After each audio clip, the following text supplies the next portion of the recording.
Imagine waking up from a medically induced coma with zero memory of who you are. That's how Ryland Grace begins his nightmare. He wanders a high-tech ship only to find two decomposing crewmates, leaving him completely alone. As he stares out into space, his scientific instincts kick in, but the reality is terrifying. He isn't in our solar system anymore. He's over 11 light years from Earth, and his ship is rapidly running out of fuel.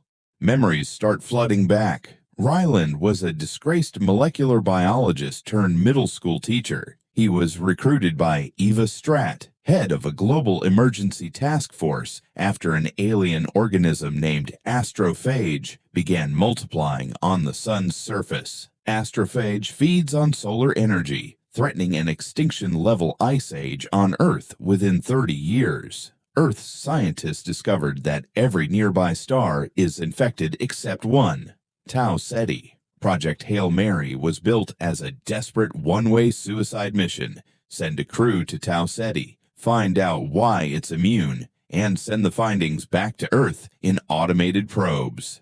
Upon arriving at Tau Ceti, Ryland gets the ultimate shock. He's not alone.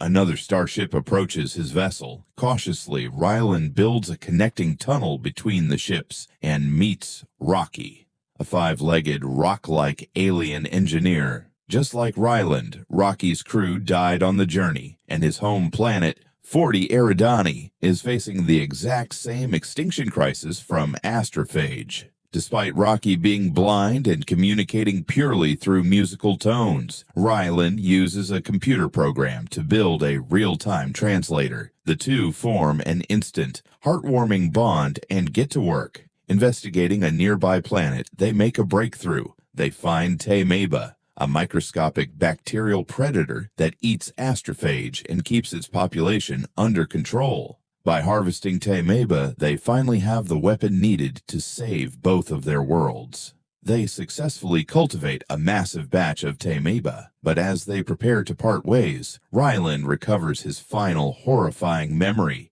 An explosion killed the original Prime crew right before launch. When asked to step in, Ryland refused out of pure cowardice. He didn't volunteer for this mission. Eva Stratt had him forcibly sedated and dragged onto the ship against his will. Just after saying goodbye to Rocky, disaster strikes. Ryland discovers Taemeba can eat through xenonite, the primary material Rocky's entire ship is made of. Rocky is flying into a death trap completely unaware. In a massive display of character growth, the once cowardly Ryland makes the ultimate sacrifice. He launches the probes containing the cure back to Earth, turns his ship around, and saves Rocky's life. Years later, Earth receives the probes and begins to thaw out. Meanwhile, Ryland makes a new life on Rocky's home world, happily spending his days teaching science to alien children.